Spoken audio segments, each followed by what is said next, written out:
पहले प्यार के जाल में फंसाना, फिर शादी करने का झांसा देना, शादी करने के वादे के नाम पर उस लड़की के साथ शारीरिक संबंध बनाना और फिर गर्भ निरोधक गोली में साइनाइड मिलाकर खिला देना और उस लड़की की जान ले लेना।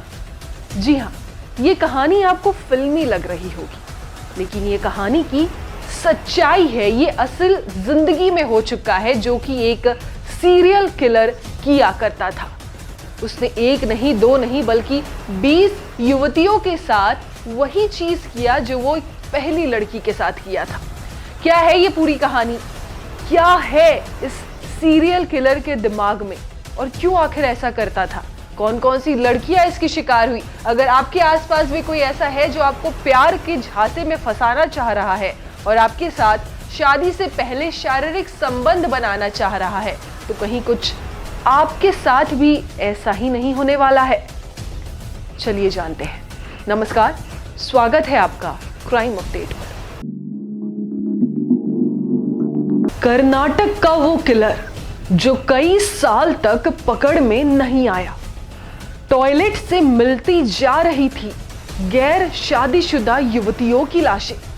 अचानक एक फोन की घंटी बजी और मिल गया उस दरिंदे का सुराग। वो किलर उन लड़कियों को ढूंढा करता था जिसकी उम्र लगभग 25 से 30 साल के बीच की हो।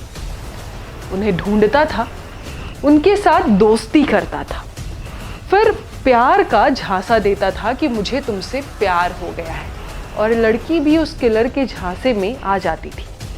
उसके बाद फिर वो एक सस्ता सा लॉज बुक करता था। लॉज में उस लड़की को लेकर जाता था, वहां उससे मीठी मीठी बातें किया करता था। उसके बाद उस लड़की को शादी का झांसा देता था कि मुझे तुम्हारे साथ शादी करनी है। ठीक उसके बाद लड़की के साथ वो शारीरिक संबंध बनाता है और बोलता है कि बच्चा पैदा होने का खतरा है, तो तुम ये गर्भ निरोधक गोली खा लो। गर्भ निरोधक गोली की जगह पे वो सीरियल किलर उस लड़की को साइनाइड की गोली खिलाता था। और साइनाइड, जैसा कि आपको पता है, कि काफ़ी जहरीला होता है, और उसके बाद लड़की की जान चली जाती थी। ऐसा उसने एक आध लड़की के साथ नहीं किया है, 20 से भी ज़्यादा लड़कियों को उसने अपना शिकार बनाया है। इसके अलावा वो सिर्फ यही नहीं रुकता था, उसका एक सिग्नेचर मार्क हुआ करता था, यानी कि युवतियों की हत्या करके वो उनकी लाश को सीधे टॉयलेट में जाकर छुपा देता था। लगभग 6 साल तक ये चलता रहा और पुलिस तक को ये पता नहीं चल पाया कि इस तरीके की हत्या कौन कर रहा है, इसके पीछे की साजिश करने वाला आखिर कौन है। फिर एक दिन लगभग 6 साल के बाद एक लापता लड़की की तरफ से फोन कॉल आता है पुलिस को और घंटी बजती है। उसके बाद क्या होता है, आइए जानते हैं। 16 जून 2009 को बटवाल इलाके से 22 साल की एक युवती लापता होती है।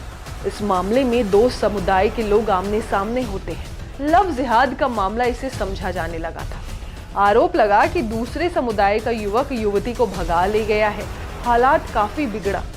उसके बाद पुलिस ने आक्रोशित भीड़ के सामने 1 महीने का वक्त मांगा और शुरू हुआ सीरियल किलर को पकड़ने के लिए बड़ा ऑपरेशन। महिला के फोन कॉल खंगाले जाने लगे।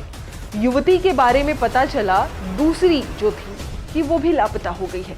एक एक कर 19 महिलाओं के लापता होने की लिस्ट तैयार हुई, जिसके बाद उनकी लाश भी मिलती रही। हर युवती की डिटेल को गहराई से जांचा गया तो सबका कनेक्शन किसी न किसी तरीके से मैंगलोर के गांव से निकल रहा था। इस गांव से उन सभी लड़कियों को फोन किया गया। ऐसे में पुलिस ये मानकर चलने लगी कि शायद इन हत्याओं के पीछे लूटपाट वाला कोई गैंग या सेक्स रैकेट शामिल है, जो विरोध करने पर महिलाओं को मौत की नींद सुला रहा हो। तभी पुलिस के हाथ एक ऐसा सुराग लगा जिसके बाद डिपार्टमेंट में खलबली मच गई। एक लापता युवती का फोन पुलिस ने रखा था, जिस पर घंटी बजी और कोई फोन पर हेलो कहता है। पुलिस ने कड़ाई से पूछताछ की तो पता चला उस शख्स को यह फोन उसके चाचा मोहन कुमार ने किया। संदिग्ध मोहन की तलाश शुरू हुई। उसके बाद पुलिस की पूछताछ में वो एक एक राज उगलता गया तो कर्नाटक समेत पूरे देश के लोग सन्न रह गए। आखिरकार पुलिस को साइनाइड मोहन, जो कि सीरियल किलर था, उसका नाम साइनाइड रख दिया गया था क्योंकि वो साइनाइड खिलाकर युवतियों को मारता था। उसके बारे में पता चल गया और पुलिस ने उसे गिरफ्तार कर लिया। पूछताछ में जो उसने बताया उसकी बातें दंग कर देने वाली थी। वो कहता था कि उसे युवतियों को शिकार बनाना अच्छा लगता था। वो चाहता था कि वो एक बार अगर शारीरिक संबंध बना ले तो उस लड़की के साथ दोबारा कोई और शारीरिक संबंध ना बना पाए, इसीलिए उस लड़की को वो मौत के घाट उतार देता था। जो लड़कियां शादी से पहले शारीरिक संबंध बनाने के लिए तैयार नहीं होती थी, उन्हें वो दुल्हन के जोड़े में बुलाता था और कहता था कि तुम बस के पास इंतजार करो, मैं आता हूँ।